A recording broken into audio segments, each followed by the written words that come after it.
দেওয়ানবাগ শরীফের প্রতিষ্ঠাতা সৈয়দ মাহবুবে খোদা আজ সোমবার ভোর ৬টা ৪৮ মিনিটে ইন্তেকাল করেছেন। ইন্না লিল্লাহি ওয়া ইন্না ইলাইহি রাজিউন। তার হৃদজনিত রোগ ছিল এবং তিনি কিছুদিন ধরে এ রোগে ভুগতেছিলেন। দেওয়ানবাগ শরীফের মিডিয়া সেলের কোঅর্ডিনেটর ডক্টর সৈয়দ মেহেদী হাসান এনডিবি অনলাইনকে এ তথ্য নিশ্চিত করেছেন।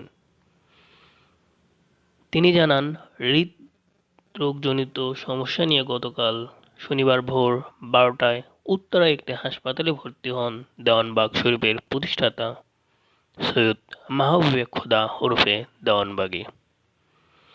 পরে আজ ভোরে তিনি ইন্তেকাল করেন। আগামীকাল মঙ্গলবার বাদ জোহর মতিঝিলের বাবে রহমতে জানাজা শেষে বাবে মদিনা দেওয়ানবাগ শরীফে তার স্ত্রীর কবরের পাশে তার দাফন করা হবে বলে জানান ডক্টর সৈয়দ মেহেদী হাসান। দেওয়ানবাগ শরীফের মিডিয়া সেলের কোঅর্ডিনেটর ডক্টর সৈয়দ মেহেদী হাসান আরও বলেন, তিনি ৩ নম্বর সেক্টরে মুক্তিযুদ্ধ করেছেন। তাকে গার্ড অব অনার প্রদান করা হবে। দেওয়ানবাগী পীর সৈয়দ মাহবুবে খোদা ১৯৪৯ সালের ১৪ই ডিসেম্বর ব্রাহ্মণবাড়িয়ার আশুগঞ্জ উপজেলার বাহাদুরপুর গ্রামে জন্মগ্রহণ করেন। তার বাবার নাম সৈয়দ আব্দুর রশিদ সরদার, মা সৈয়দা জোবেদা খাতুন।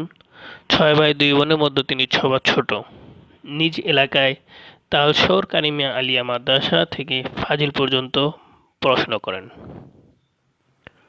ফরিদপুর চন্দ্রপাড়া দরবারের প্রতিষ্ঠাতা আবুল ফজল সুলতান আহমেদ চন্দ্রপুরীর হাতে বয়াত গ্রহণ করেন দেওয়ানবাগী পীর। এরপর তার মেয়ে হামিদা বেগমকে বিয়ে করেন দেওয়ানবাগী। এর সুবাদে শ্বশুরের কাছ থেকে খিলাফত লাভ করেন।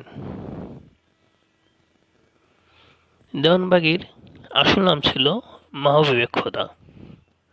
তিনি ১৯৪৯ সালের ১৪ই ডিসেম্বর ব্রাহ্মণবাড়িয়ার আশুগঞ্জ উপজেলায় বাহাদুর গ্রামে জন্মগ্রহণ করেন। বাবার নাম সৈয়দ আব্দুর রশিদ সরদার, মা সৈয়দা জোবেদা খাতুন। ৬ ভাই ২ বোনের মধ্যে তিনি ছোট। চলুন আমরা দেওয়ানবাগীর মৃত্যুর পর কিছু কমেন্টস পড়ি। একজন বলেছেন, আলহামদুলিল্লাহ, একজন রাক্ষস মরছে। আরেকজন বলছে, শয়তানের বিদায়। শয়তানের বিদায়। এটা কয় নম্বর মৃত্যু হলো? এবার যদি সত্যি সত্যি না মরে, পাগলি করে গলা টিপে মেরে দেবে। দেওয়ানবাগী পাক্কা একটা, বলা যাবে না, শালা পুরো একটা, শালারে পায়ে ধরার মধ্যে চুবে রাখা দরকার। রিপ রেস্ট ইন পেইন। ঈদ মুবারক। একজন বলছেন, আলহামদুলিল্লাহ, অনেকদিন পর একটা ভালো নিউজ আল্লাহ সুবহানাহু ওয়া তাআলা শোনাইলো। হাজারো হাজারো শুকরিয়া তার দরবারে। লক্ষ লক্ষ মুসলিমের ঈমান নষ্টকারী মুদাদ বিদায় হলে পৃথিবী থেকে। আসলে তিনি মরেননি, তিনি বেঁচে আছে হাজারো শয়তানি অনুসারীদের মাঝে, ইবলিশের বুকে তার সঙ্গী হয়ে।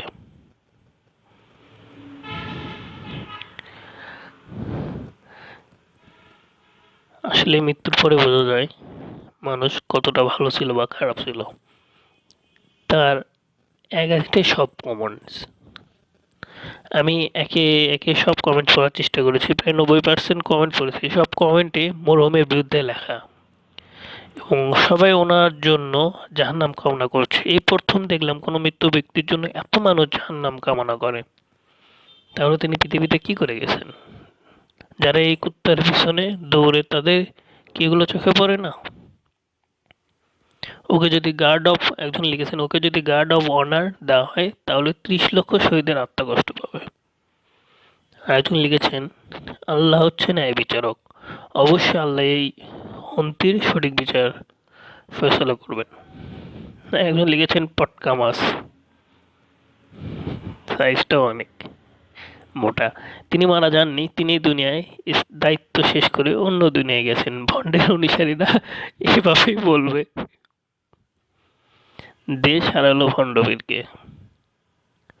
করোনায় দেশবরণ্য অনেক মানুষের মৃত্যুতে মনটা দুঃখে ভরা ছিল। বছর শেষে এই শয়তানটার মৃত্যুতে সেই কষ্ট অনেকটা ঘুচে গেল। ভালো থাকবেন, ধন্যবাদ এবং সাবস্ক্রাইব মাই চ্যানেল।